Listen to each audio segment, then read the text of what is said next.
قصه پرقصه پلاستیک هایی که هم چهره طبیعت را زشت می کند و هم تهدیدی است برای طبیعت و حیوانات.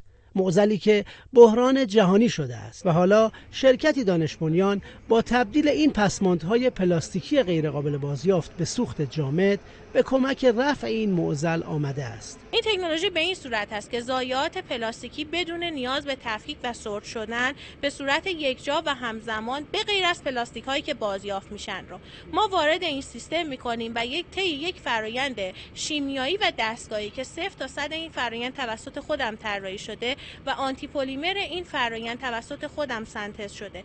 تمامی پلاستیک های بازیافتی رو پیوندهای پلیمری اونها رو شکسته و پلاستیک ها رو که به صورت ماده نفتی ناپایدار حرارتی هستن رو تبدیل به یک ماده پایدار حرارتی کنیم. در فرایند تبدیل این پسماندها به سوخت جامد نه آب مصرف و نه آلایندگی ایجاد می شود.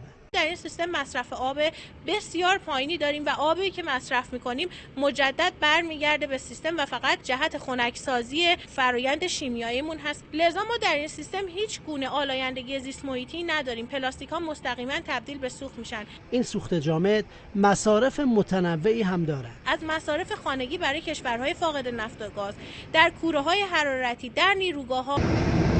قابلیت اشتعال بالا دیگر مزیت این سوخت جامد است.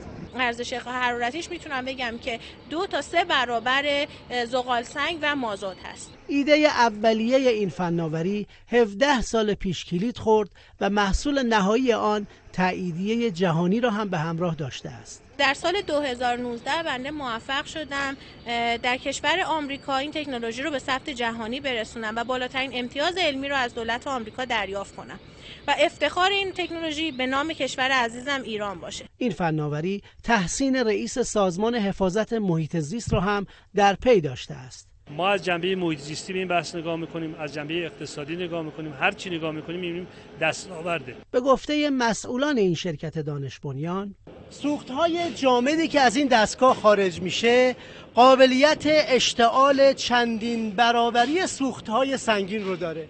مهدی نقوی، خبرگزاری صدا و سیما.